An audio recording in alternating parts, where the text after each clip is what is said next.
Hello guys, it's your boy KAPE has paused and I'm back with another video, and today I'm going to be previewing Arsenal's fixture against Nottingham Forest away today.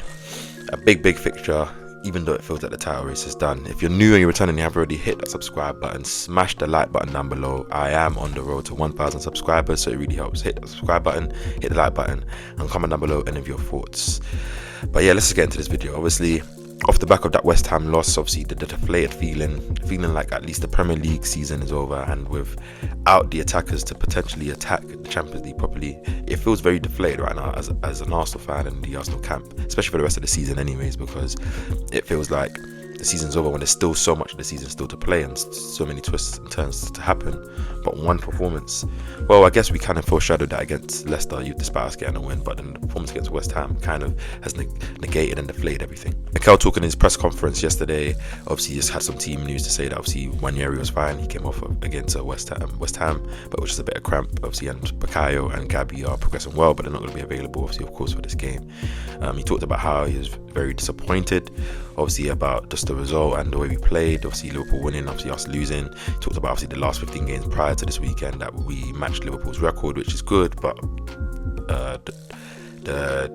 the caveat or I'll go against Mikel is that obviously we needed to better them for us to overtake them, or at least make up the ground. So it's all good and well matching them, albeit the circumstances, which he did mention, but we needed to overtake them. But I think he's just trying to give some perspective, which is understandable. But someone asked him about if the title race is over or if he feels like the season's done, and he said over his dead body. I think he reiterated it twice. Obviously, the kind of guy Mikel is, he will never give up. He'll never implement or put that kind of message out to both his players, the fans, and to show the kind of person he is, even if all the odds are against him. Even if in his deepest heart he knows that it's not there.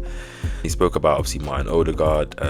He spoke about if his role has changed. He said no, in terms of him dropping a bit deeper and build up, which he has changed. Martin Odegaard does drop a bit deeper, but obviously his numbers as well. He's only got 2 goals, 3 assists this season.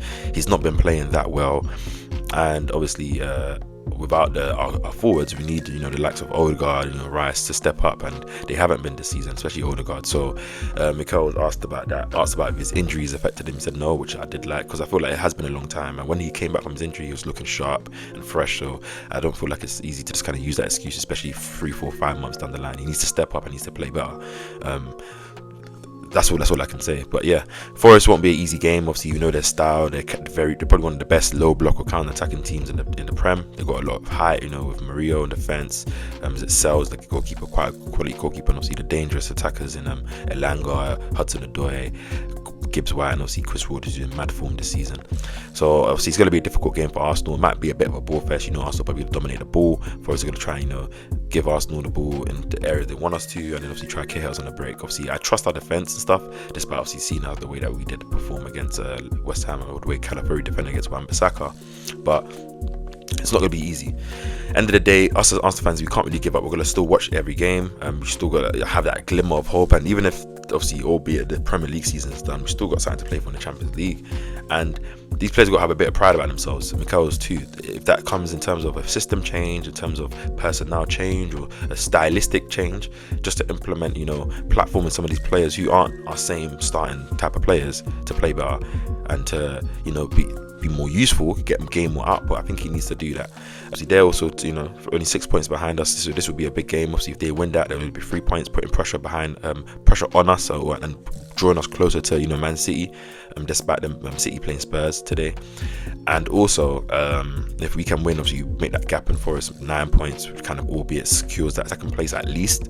We just got to play well. The players got to show a bit of heart. There was a lack of quality shown against West Ham, similar to that first half against Leicester. Obviously, once we scored that goal against Leicester, we showed our quality, we showed our ability to still play football and make chances and break in transition and such. Like, we didn't see that against West Ham.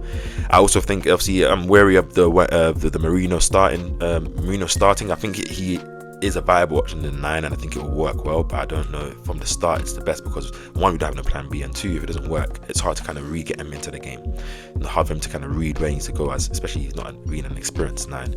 So just kind of shifting into my lineup, obviously there's 2 lines I'm going to give the lineup. I think Mikel's probably going to do what he should do and what I think will be an interesting thing to do. So obviously to set the lineup, we obviously Ryan goal, I'll go with Timber right back. I think it's a bit too early for Ben White to start, but I'm happy to see him back and ready.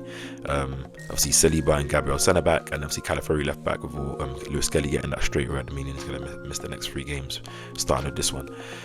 In the centre mid, I'm going to go with the same centre midfield, which is Partey, Rice and Odegaard. I think obviously Rice getting hooked off early, he'll be burning, raring to go. Obviously trying to bring a better performance. Odegaard needs to be better. I need him to operate in more higher spaces, in more of the pockets, and try create.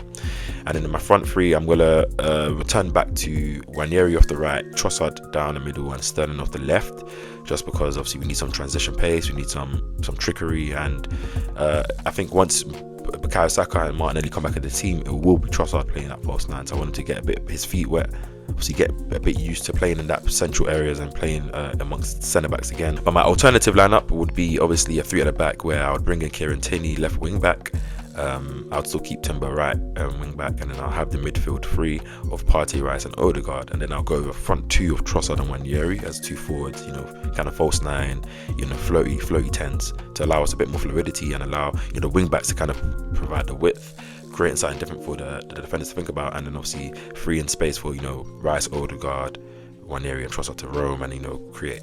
My prediction for this game, I'm going to go obviously with my heart, not my head. I feel like we could and may lose this game, but I'm going to go with a 2-1 Arsenal win. Don't know who's going to score the 2 goals, but I'm just hoping. And I'm hoping also that, obviously not that I'm hating that obviously Newcastle can do something against Liverpool. You just got to still hope. I think the title was done. I would admit that one openly, but I think we still got to try. And then we've got to inject some positivity back into the team and some momentum. Obviously we don't have a game this weekend because it's the FA Cup weekend, so we're knocked out, but we've got PSV in the first leg of the round of 16 in Champions League next week, midweek, so we need to go in there with some good momentum, better feeling. PSV will be a team we've beaten before. I'm not saying probably one of the easier ties that we could get. There's still a quality team with quality players in the attack that can hurt us, so we need to be on our A game, be confident, so we can at least get through this round and give ourselves an opportunity to be in the quarterfinals and face the likes of Real Madrid or Atletico. So that's just me.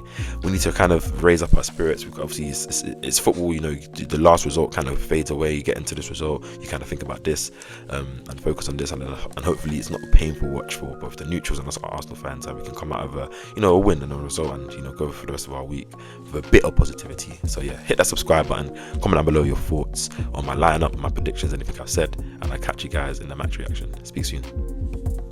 Peace.